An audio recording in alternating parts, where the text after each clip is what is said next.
जो भी वीडियो से कनेक्ट हो रहा है उनके भीतर विराजमान शिव शक्ति को मेरा प्रणाम। चलिए देखते हैं महादेव जी की तरफ से आपके लिए कौन से गाइडेंस आए हैं आज और क्या कुछ है जो आज आपको जानना ज़रूरी है। प्लीज़ महादेव जी गाइड कीजिए। जो भी व्यूअर्स कनेक्ट हो रहे हैं आज आप इन्हें क्या गाइड करना चाहते हैं, प्लीज़ गाइड कीजिए। हर हर महादेव, ओम नमः शिवाय, हर हर महादेव। महाकाली का आशीर्वाद सदैव आपके साथ है। सज़ा मिल रही है तो समझो परीक्षा ली जा रही है, बस धीरज धरो, शांत रहो, कुछ नया होगा। मेरा चमत्कार तुम्हारे जीवन में उतर रहा है, तुम मेरा स्वागत करो। एक बुरे कर्म का फल है जो कर्मा भुगतने के लिए ये रिश्ता मिला है। खुद से सामना करो, कब तक भागोगे। तुम कौन हो ये जान लो, तभी तो सारे दुख पल में मिट जाएंगे।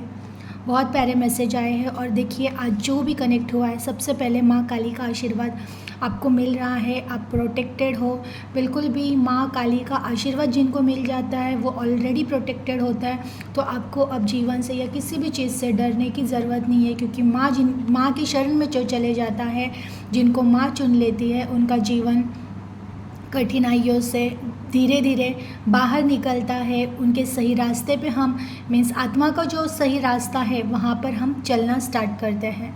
सज़ा मिल रही है तो समझो परीक्षा ली जा रही है, बस धीरज धरो, शांत रहो। देखिए एक्चुअल में भी सज़ा ऐसे ही नहीं मिलती। सज़ा मीन्स ये है कि जीवन में जो दुख आता है, जीवन में जो परेशानियाँ आती है, जीवन में जो एक कठिन समय आता है, ये समय बस ऐसे ही नहीं आता है। पहली बात तो हमेशा वो हमारे कर्म ही होते हैं। पास जन्म के कुछ न कुछ ऐसे कर्म हो गए जिसके वजह से हम इस जन्म में वो लेसन ले रहे हैं।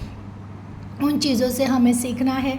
प्लस देखिए जब ये जीवन में घट रहा होता है तब कहीं ना कहीं ईश्वर धैर्य की परीक्षा लेते हैं, ईश्वर विश्वास की परीक्षा लेते हैं कि कर्म भले हम हमारे ही कट कर रहे होते हैं, लेकिन उसमें हमारा उसमें कर्ता भाव कितना होता है, हमारा उसमें विश्वास कितना होता है और हम सब्र कितना कर पाते हैं। तो बिल्कुल धीरज धरिए, शांत रहिए।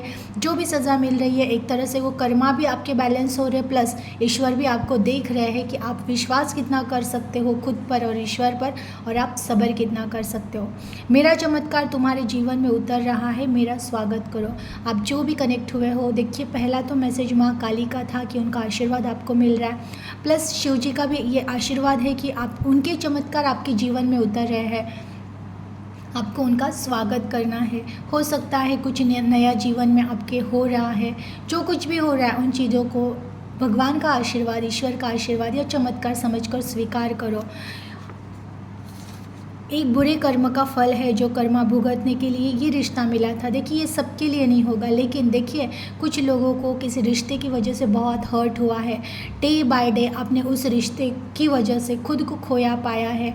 आप हमेशा एक किसी रिश्ते की वजह से परेशान रहे हैं पास्ट में, या फिर अभी भी कुछ लोग परेशान हैं। तो ये रिश्ता ऐसे ही नहीं मिलता है। ये हमारे पास्ट जन्मा के बुरे कर्म का कुछ न कुछ हिसाब लेने के लिए आते हैं ऐसे कुछ रिश्ते।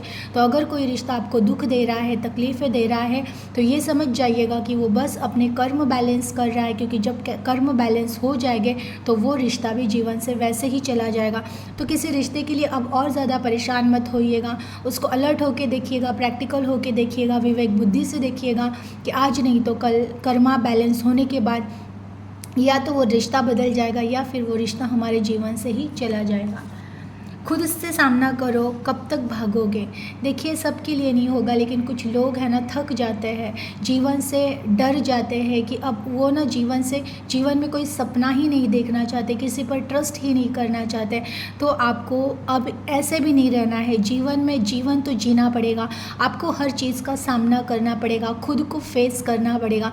कब तक आप भागोगे? तो बिल्कुल भागना नहीं है, जागना है। कि जो जाग जाता है ना उसके जीवन में एक्चुअल में दुख नाम की कोई चीज़ ही नहीं रहती, क्योंकि समझ में आ जाता है कि सब क्षणिक है, सब माया है, सब झूठ है। तो बिल्कुल आपको कहीं भागने की ज़रूरत नहीं है, बस जागने की ज़रूरत है। तुम कौन हो ये जान लो, तभी तो सारे दुख पल में मिट जाएंगे। देखिए ये मैसेज बहुत प्यारा है कि हमेशा इंसान का जीवन का उद्देश्य एक होता है। सबसे पहला उद्देश्य यही होता है कि मरने से पहले खुद को जान लेना। इस शरीर के भीतर, इस बॉडी के भीतर कौन सी शक्ति है कि जो हमें चला रही है, वो शक्ति और कोई नहीं, स्वयं हमारी आत्मा ही होती है। जब तक वो आत्मा इस शरीर में रहेगी तब तक ये शरीर चलता है, गाता है, बोलता है, देखता है, जो कुछ भी है, खाना खाना, ये सब वो एक, जब तक वो शक्ति है, जब तक वो सोल है भीतर, तब तक होती है। तो मरने से पहले हमारा पहला कर्तव्य है कि हमें खुद को ढूंढ कर ही जाना है, खुद को देख कर जाना है, खुद का एक अपने खुद के अस्तित्व को, यानी खुद को जागरूक करके ही हमें जाना, ये हमारी फर्स्ट प्रायोरिटी होनी चाहिए।